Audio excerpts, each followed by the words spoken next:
Hey everybody, this is the Mary Junkies Podcast. Today we're going to be talking about black cinema in the 21st century. It's going to be a good time. uh, your favorite, your favorite filmmakers, your favorite black scenes in cinema, and where we're going from now. All that, everything else.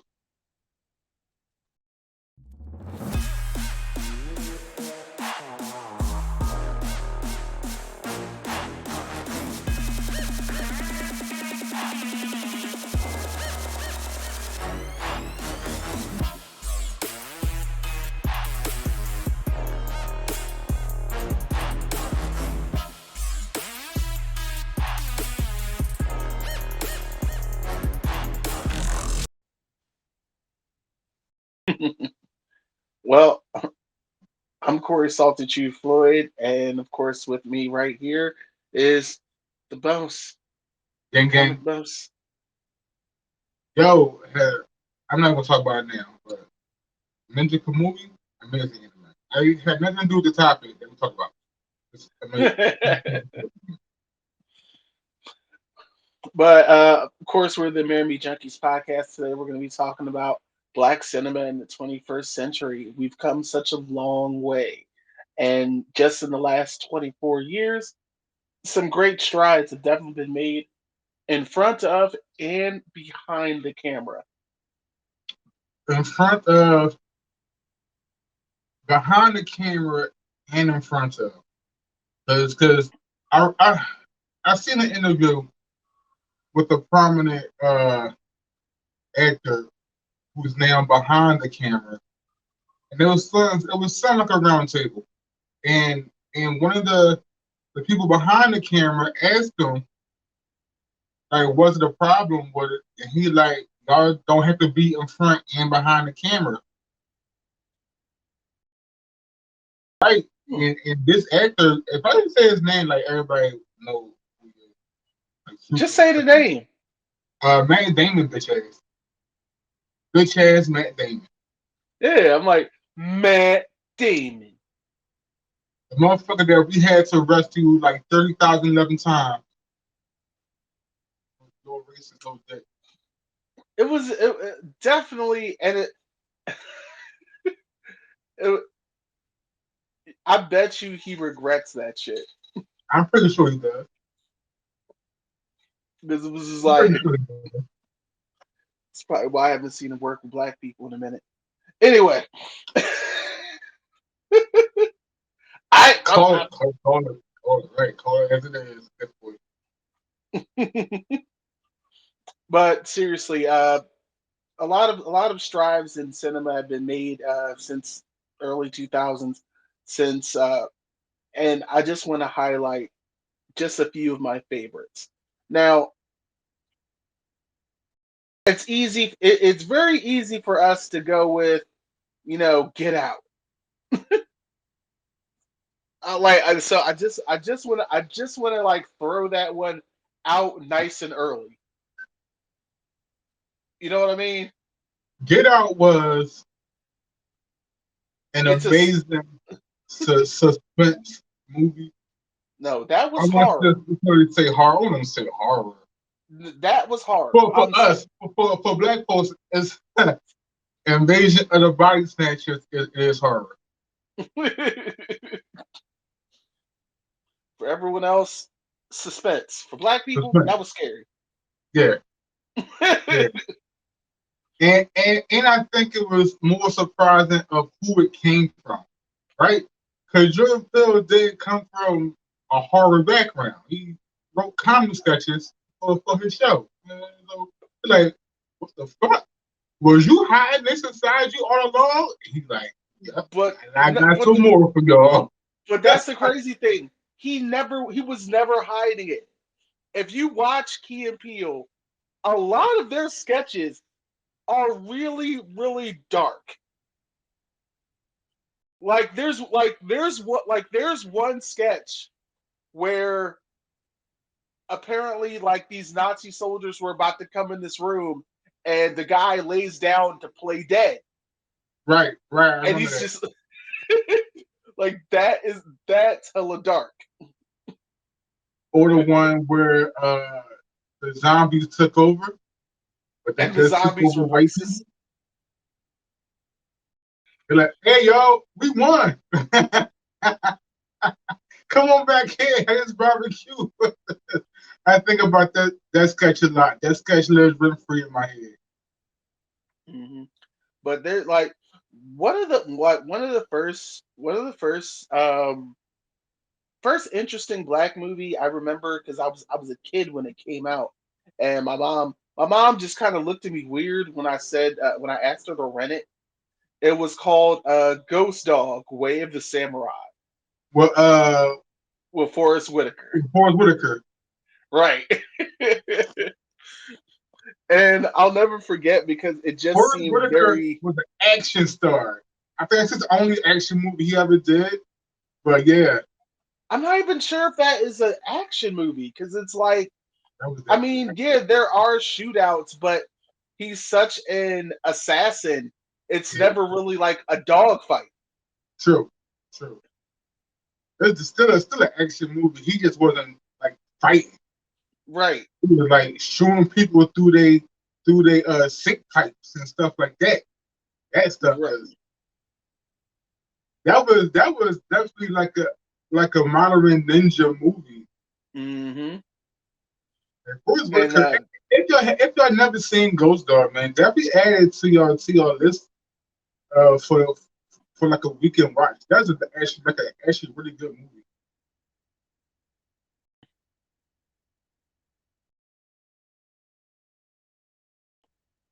now, ironically, now when it comes to now with that, we also have a really cool a really cool movie that I don't think a lot of folks watched, but now because of some of the controversy behind the person, more black people have been looking at.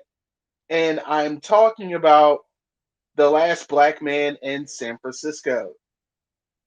I haven't And watched it. it stars Jonathan Majors.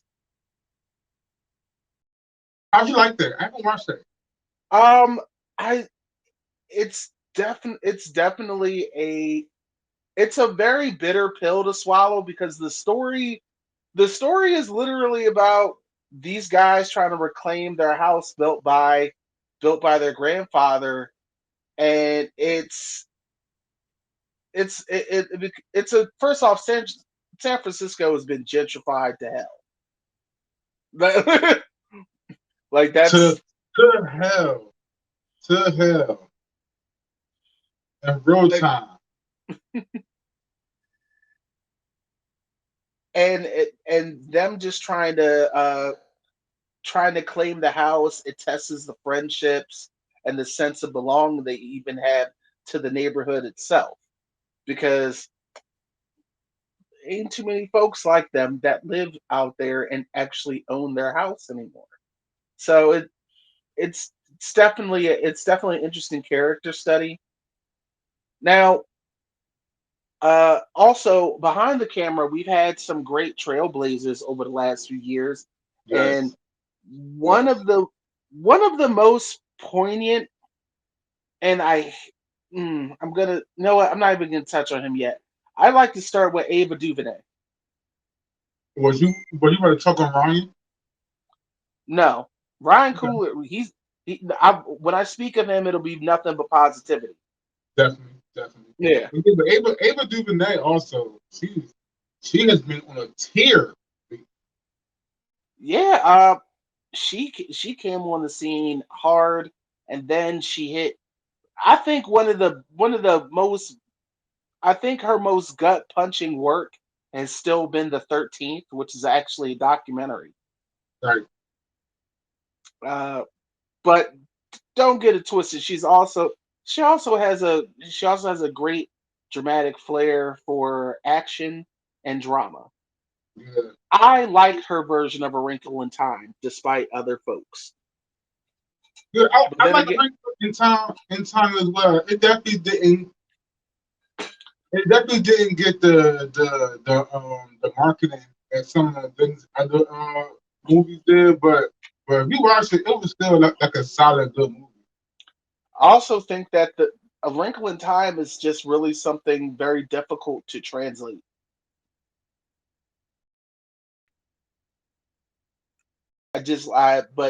But in comparison to a previous filming of A Wrinkle in Time, I think she captured the essence of it. I think I she think understood the assignment better than most. I think he did an amazing job with time. You know, like a short. Now, Ryan Coogler, ooh, Ryan Coogler got everyone's attention from the gate with Fruitvale Station, Bell Station. And, which and this man came out of nowhere because when he was in college, he had no desire to do film. crazy, ain't it? Crazy, like his girlfriend now wife at the time gave him a typewriter, and that somehow sparked a filmmaker in him, and now he's like one of the leading movie producers out there. Like, it's just wild how some things, even something small, in other people's eyes might make all the difference in others. It's been quite the interesting ride. So He went from Fruitvale Station to Creed, uh, and whew, I think first off, I first don't think off, he missed yet. no, he has missed one. He What we call it? Space Jam: A New Legacy. That He did Space Jam with LeBron. yeah, that I'm a nobody's perfect. we all we all can miss one. The Yeah. Space Jam was that was a cash grab. That's all it was. It was a long ass commercial for like other companies. But he went from Fruitvale Station to Creed. Then you got Black Panther and Black Panther Wakanda Forever. And then Creed 2 and 3, which was also Creed 3 he did not direct. he didn't do a Creed 3? He did No. Creed 3 was actually directed by its star, Michael B. Jordan, All right. Right. who hit Another which, one who's transitioning behind the screen. who has done first off, this man's career started in the early 2000s. He had a few commercials here and there, but then he captured audiences with his portrayal of young Hopper Wallace on The Wire. Yeah. And then he went from The Wire to a daytime soap opera, All My Children. And then now here's the funny thing.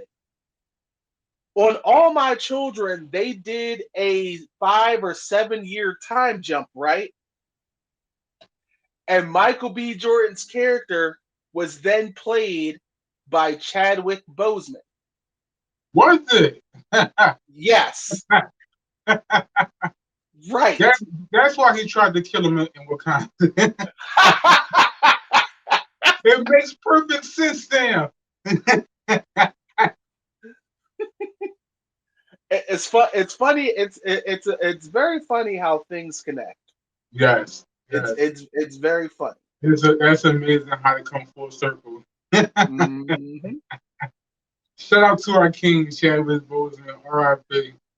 Oh yeah. Ooh, ooh.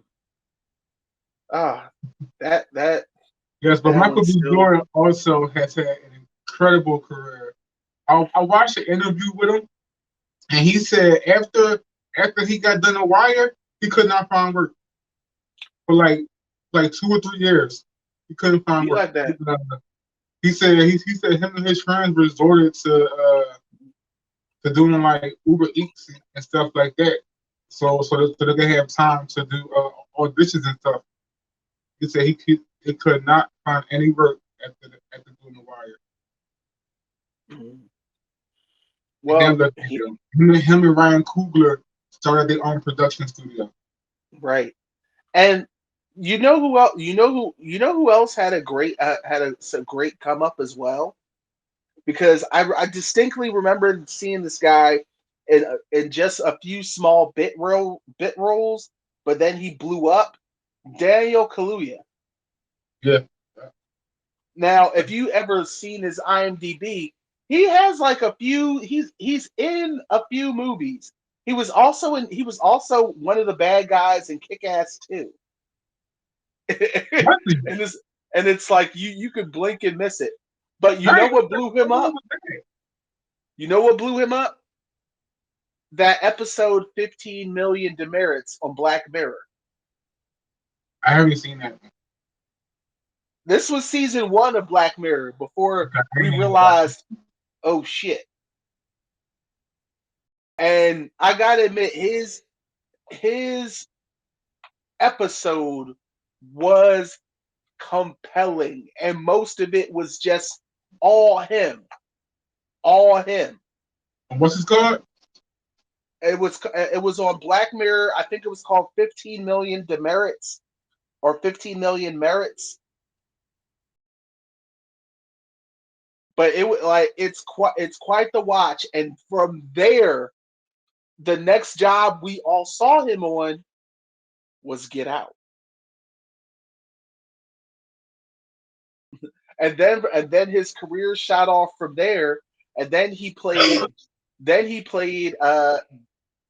did Judas and the Black Messiah, which was directed by Ryan Coogler, Okay. which he also directed and played with and had him in Black Panther. Yeah. It all connects. I love Dane Kaluuya in Get Out. Uh, and I loved him when he played the bad guy. I forget which movie he was, what movie that was, but he was like, he was a hood dude. And then everybody knows that scene when the guy is rapping, he like start like stalking them and everything, and then Right. at the end he does what he does. Everybody knows that scene, but him in that whole movie was good. I hope we Now, see him in any future iterations of Black Panther. I hope he like they he don't should be in prison. lock his character away forever. He should still be in prison. If we see him in Black Panther, it should be Okoye visiting him behind bars. And some like sometime in the movie the boys should. I mean, honestly, he should have been killed. But I think with his relationship with T'Challa up until that point was the only reason Okoye didn't kill him. But he should have been killed. But there is one Black creator from the early 2000s up to now that we haven't spoke on, because it's a double-edged sword to the culture. So I got took. Do you know who I'm talking about? Comic Boss? And what's that? Tyler Perry. Tyler Perry is definitely a double, and not just him, Oprah Winfrey ass too. If you want to get into it, Oprah Winfrey ass too. We can get into it, but you know what? Oprah Winfrey hasn't produced as much Content. That's Tyler Yeah, Perry. Let's say content. because Oprah will try. Oprah try at one point. Oprah was redoing a lot of books, and Yeah. that's fine. Like, I thought Their Eyes Was Watching God was is definitely an interesting movie, but it's one of those things that maybe it shouldn't have been a movie. Maybe it shouldn't have. We could have gone without it, but it's fine. Well, we can But talk Tyler about Perry, Tyler Perry. I mean, Tyler, he brought that plantation down in Atlanta and transformed it into something yeah, yeah, amazing. And I know a few other actors that he had actually put on, and he does put us on more than anybody else. But if you At cross what him, cost? right? But if you cross him, he'll blackball you. And of course, everyone who's everyone already knows about that, especially after episodes of Club Shay Shay with Monique and Cat Williams. Right, right. So, but And Tyler has a history of not hiring. I don't want to say black writers, but any writers for his shows. he had writers, but then when the writers wanted to unionize and get paid their worth, that's when he fired them. And that's where that episode from of Atlanta comes from. Yo. Well, first, I can't, here's the crazy thing. I can't tell which was worse, the episode of Atlanta or the episode of the Boondocks. Mm. Because both, Mm. both of them were seething critiques. I know. Ooh. But I'm gonna give Aaron Magruder the slight edge because Tyler Perry tried to throw his weight around. I mean, he successfully did throw his weight around because those episodes have never been re-aired in the Yeah. US. Yeah. Yeah. You can see them on streaming, and if you bought physical media, which, side note, guys, we need to get back Buy into buying physical media. physical media. Buy We physical really media. do. Like seriously. We need to get back into buying DVDs, and because they're digitally like just deleting stuff, even stuff you've actually paid for. So please go Something on you paid Amazon, full check money out your for. DVDs, and buy physical media. We talked about this in our one of the other podcasts. I had to get serious and bring it in and shit. But really, like, go back to buying box DVDs and stuff. Because now that we know, because they told us to our face that even if you buy it for a price, it's not yours. Right. You're renting it. You just Right. rent it at a one-time fee. Right. Which is, anything from movies to video games. Like, but because Tyler Perry and his Medea, he's built an empire, and the foundation of it is Medea. And Medea is, there's a lot of hard stereotypes and portrayals of things in Tyler Perry movies, and a lot of them are at the expense of black women. and black men, like dark-skinned men like me and you. But yes, dark skinned black men, yes. But when it comes to black women, they go through everything. Yes. They were beaten up, raped, abused, Yes. kids thrown out of windows. And I'm What, not even being sarcastic there. what, I'm not even being sarcastic. what was that? The movie is called Four Color Girls. Okay. Yeah, it's a scene. It's a reason why a lot of black women don't like the actor Michael Ealy. Yeah, but a lot of his work is it's just not good. It's entertaining to a certain point. Tyler Perry, a lot of his stuff has a lot of Christian overtones in it. He worked Well, like well, his he says stuff. that in all his interviews. Hmm? He says that in all his interviews, like most of his stuff is going to have some type of like Christian overtone, or like his guy. He said his guy is going to be in everything that he produces. That's fine. That's fine. It's just a problem that sometimes it's lazily done because Tyler Perry writes everything. Because he writes everything.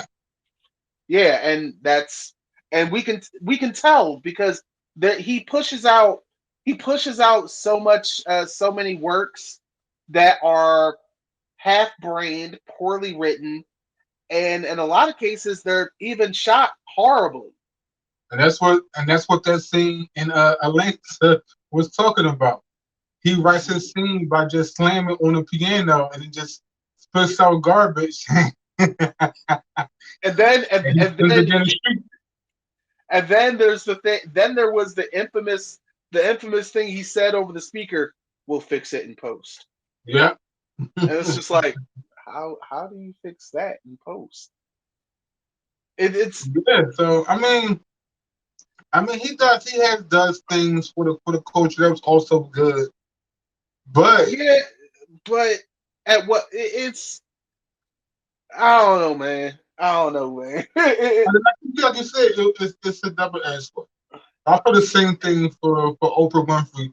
Now that everything has come out, I think she's worse than Tyler. I mean, I think she's worse than Tyler Perry. Ooh. Let's call it what it is. Like when Robert Johnson, the guy who used to own BT, came out, I think like 2 years ago. He said he's paying for everybody at Morehouse. He's paying everybody that off. And Hmm. then somebody called out Oprah and said, Oprah, why haven't you done it? Oprah said, I do. I just don't announce it. What kind of find out she don't? Yeah, but she doesn't. It's like And, that. and she don't put nobody on. She'll interview celebrities, but they're already on. I mean, Yeah, like yeah, it's a mutual interview. Like both of them are benefiting from each other. Like you're not helping me. Like your audience already know who I am. But yeah. and then you find out that she's horrible. She's a horrible person.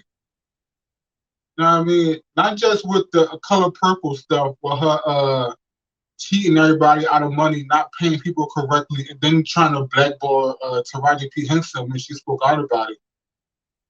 But but with her coming after R. Kelly, but not coming after the Weissman guy who she was best friends with. Harvey Weinstein. Yeah, Harvey Weinstein. Ooh. I Ooh, mean, that's ooh. that's call it that's call it what it is. All right, you're right. You're absolutely right. Yeah, but She ain't had nothing to say about her. And that was her homie. it was definitely was. I hope he wouldn't.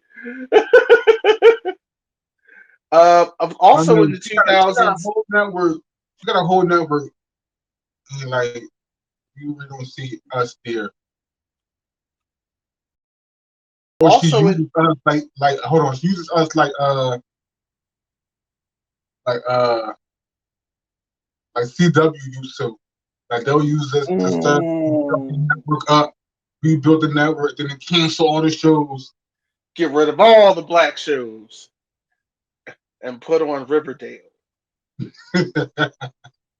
Which is a good show. I can't right. There was like Kyla Pratt Flex. We don't need one on one anymore. Right. We're bringing back Beverly Hills 90210. We've got a new show, Gossip Girl. But What? yeah, man, like black cinema and us, we're going from in front of the camera to behind the camera has been probably our biggest flex. Another trailblazer who's blown up in the 2000s. Uh,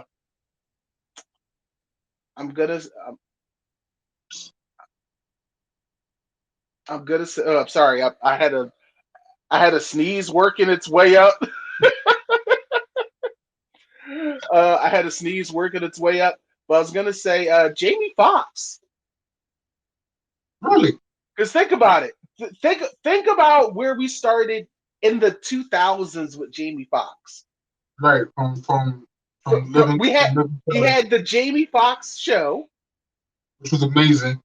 which was hilarious, Yes.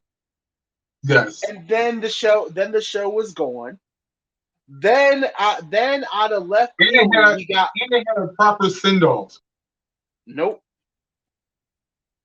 Then we got Ray, Ray was also amazing. an amazing Academy Award winning portrayal, and he just skyrocketed off into film ever since. And then he stopped and made a Grammy Award winning album. Right, right. He was one of And those triple threats. yes, and of course he was still doing stand up comedy as well. Like like and Jamie Foxx is still, I believe he's still recovering. He had a health situation earlier last year, but before it went down, he did a great a dark sci-fi comedy called They Clone Tyrone.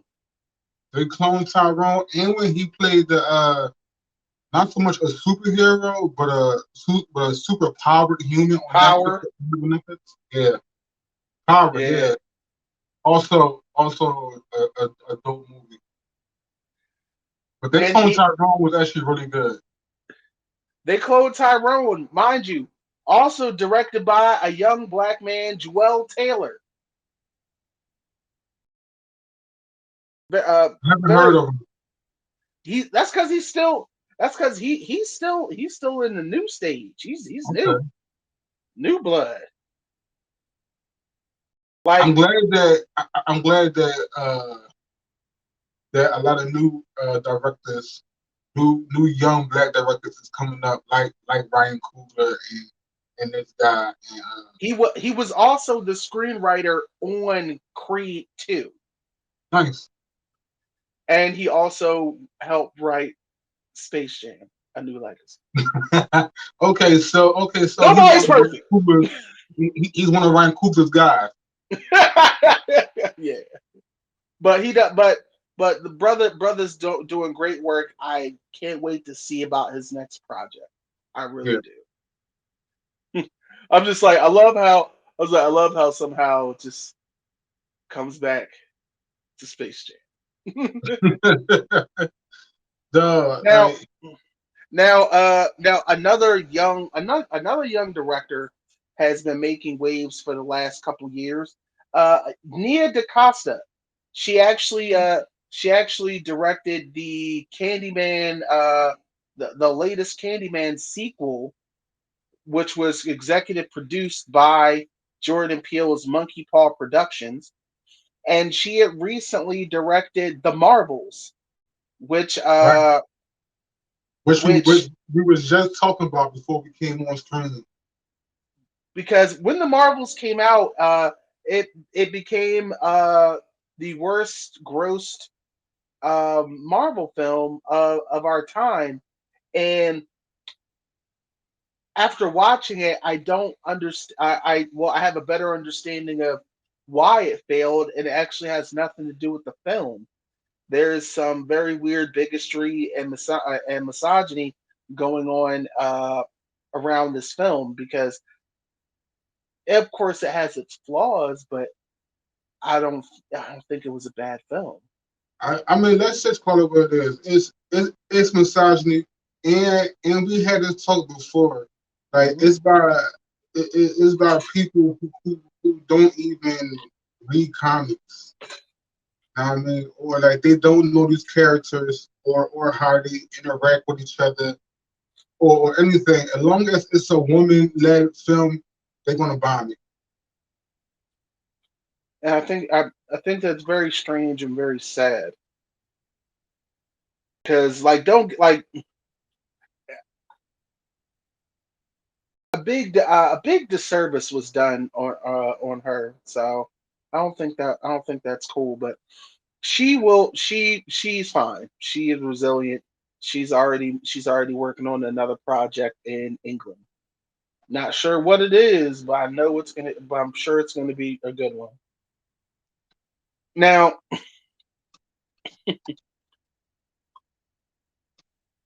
2000s, early Uh-huh. Early 2000s, Brahim. It's 2004. I'm rich, biatch. Dave Chappelle. Yes. Now, Dave has had an interesting run in the 2000s. I I've believe been Half a Baked. fan of his before the Chappelle show. When he's started coming up actor, I was like, this dude is hilarious. I think his I think Half Baked came out in Yeah. late 99 or early 2000s. I'm not sure which one. But even in its failure, it ended up excelling on VHS and later DVD. I'm not going to explain what VHS is. It's not. You don't need to explain what VHS is. You can see it in your grades. Ooh. Demon Engine with the spicy shots. Oh, Shut up. yeah. Shut up. You'll be seeing him soon on a Geek Report. Getting back then. But also, he's such an asshole. If you're watching this and you don't know what VHS is, you just gonna have to Google it. But Dave Chappelle, I like ironically he also came up right around the same time with Aaron Magruder and the Boondocks comic strip. So both of them were like extremely funny, and both had a lot of black social satire in them. So I like the idea that they both came up in and around the same time. Now, Dave Chappelle had Dave Chappelle hit a very interesting moment in fame and had a weird revelation where he realized that a lot of people weren't getting the jokes. They just thought he was a joke and he had to step away from it all. Right. And but over the last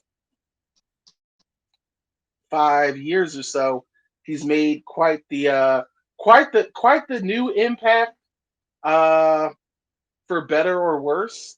That is up Yeah. to Yeah. other Yeah. folks. I think he's come back doing a stellar job as a comedian and storyteller. Other folks might feel a different way, and they certainly have the right to feel that way.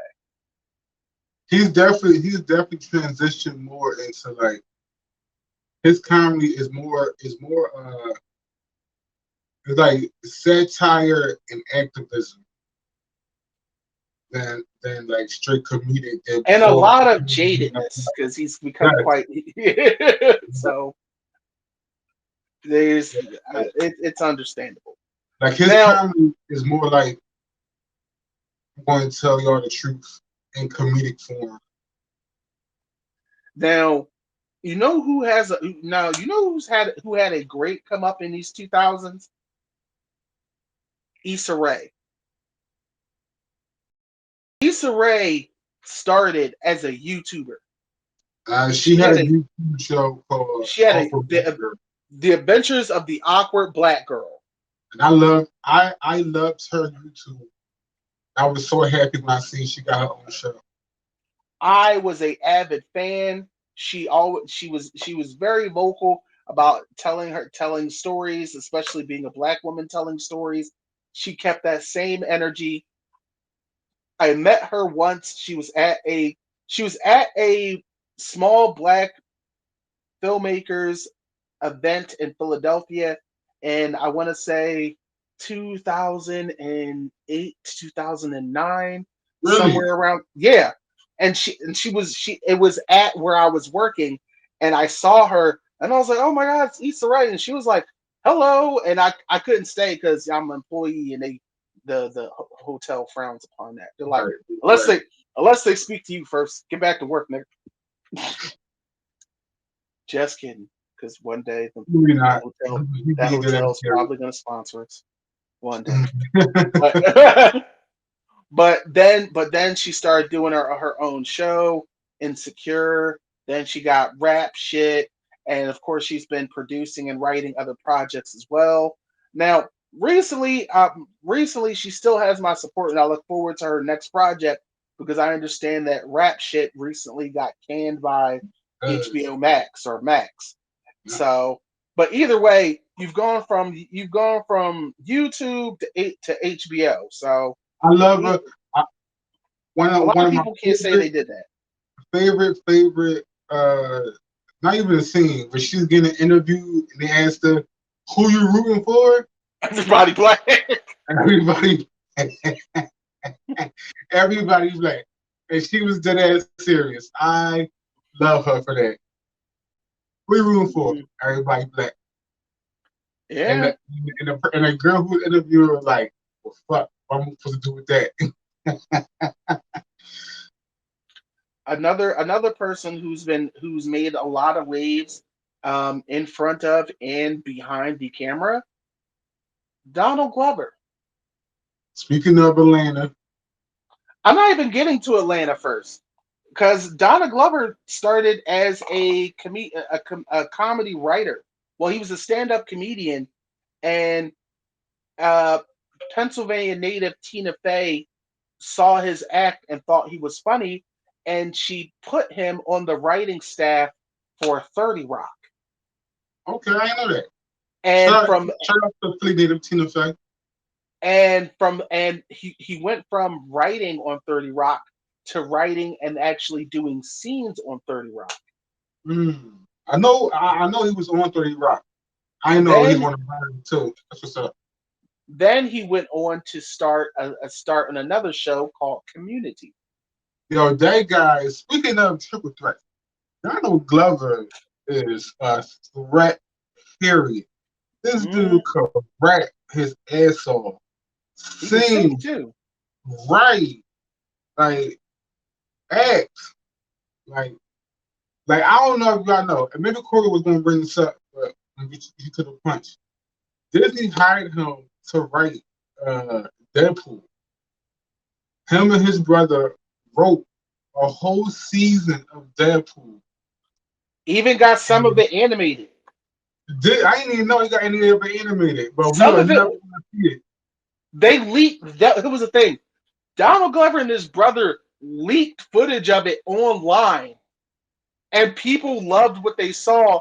And when Disney got whiff of it, of course they did their best to scrub it all. Did you see any of it? I saw a little bit of it. And I'm not gonna lie, damn, it looked good. I believe it. I believe it. I believe it. It got canned because Donald Glover touched on some things that I guess Disney watchers wasn't fine of letting out, even though it was true for the time and it was like up Deadpool's pipe to talk about. But Right. it touched a little too close to home, so they canned it. Mm. But they did let him keep his show Atlanta, which I'm not gonna lie, for hip hop meets Twin Peaks is like the best way to describe Atlanta. It is. It is. It It is. is. It is. It truly is. It's funny. It's poignant. It's thought provoking. It Yes. definitely starts a lot of conversation pieces. Yes. It's like it shows a lot of It's, flaws in our it's in our. creepy. It's hella creepy. It's hella creepy. It's hella creepy. Some episodes weirded me out. I like, oh my god, I don't know. And that's the thing. They should have. Right. If they're not weirding you out, you got a problem. Right. I know it was meant to. Also, it gave Cat Williams his first what was it, Emmy? Yeah, he had a primetime Emmy. You got an Emmy for that The for Alligator Man. Alligator Man episode, which rightfully so, because Cat is a hell of an actor, but he killed the Alligator Man episode. Also, in that same episode, Cat Williams really can run his ass off. That's what I had showed Julia that scene. I was like, look, babe, Cat Williams could actually run. and I showed her the Alligator Man episode, and so I'm at the end, taking Yeah, off in the street. he was running. He was running in slippers that day, Yeah, and but and and recently, Donald Glover just finished. He worked on two projects on Amazon Prime. One called Swarm, which I ain't watched any of Swarm. I seen what it was about. I ain't see a single episode of Swarm. watch it. You will get weirded out, but it's worth the watch. And recently he starred in Mr. and Mrs. Smith the series, and I did a review for it. Please check it out on American Wire. I And think the link will be down below. It is. I think they did a fantastic job on the show. It Yes. it raises a lot of questions, and one of the I'm not even going to talk about that here. I'm gonna leave that for something else because I'm gonna leave that. No, because it's a good thing, but I just want to leave it with something else because he he has okay, fuck it. He does this thing and with his projects where it could end right there, and you're just like, okay, but then you just like, is there more? Right. Like you could just stop telling the story right there, and it's great. But then you just like, but So we talked about this, right? So the end of Mr. and Mrs. Smith is amazing. But you said that it could end right there, mm-hmm, but he leaves a hook just in case the studio wants another season. right. Yeah, you ain't never lie. You ain't never lie. But it's been and the sad thing is, we might have to come back to this another day Yeah, because I agree. we're close to our end, and we've only covered just a fistful of creators and writers and actors and directors from the 21st century. And then we could go back. We can touch on Spike Lee. We can touch on Yo, Will Smith. Spike Lee is So his many. own episode. So many. These Spike men and Lee, women have changed the way we as a people watch film. Not just black people, but everybody watch film. So we can touch on Pamela Greer. We can go back. we can go Pamela Greer, Hi Hat, Hattie McDaniel, uh, the Reed couple. It's But Robert but we're gonna Robert Townsend. but like Donald Glover, oh my God, Robert Townsend, the first black superhero. I don't know, did y'all know that? He was the first black superhero. Meteor Man.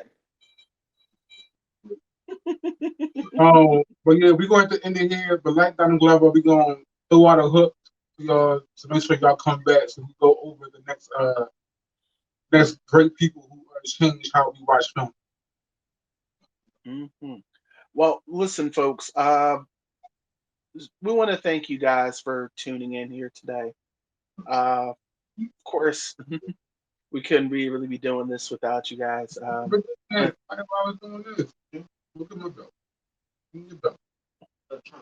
We want to thank you for listening to our podcast here today, wherever you're listening to it, and to you folks out on YouTube. We want to thank you guys for checking us out today. We hope Okay. you're subscribed. If not, please make sure you hit that subscribe button. And of course, we've talked about a lot of things today, and and the comment section is here, and we do take a look at it. So please make sure you leave what your thoughts in the comment section.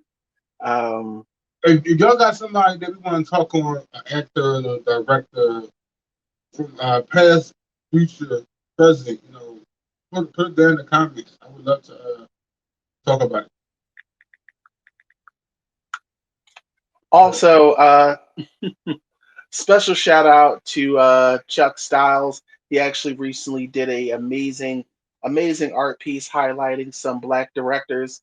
I'm gonna I'm gonna try and bring him on and see if he can talk next time we do this, talking about Yeah, these Black that directors was and good. actors. And but until then, we'll be catching you guys next time. Love y'all. Comic Boss, it is always a pleasure, sir. And always say always. Demon Engine, Because you the man. we made ribs and mac and cheese, so Sunday dinner. All right, peace out, y'all. We'll see you guys next time. Be well.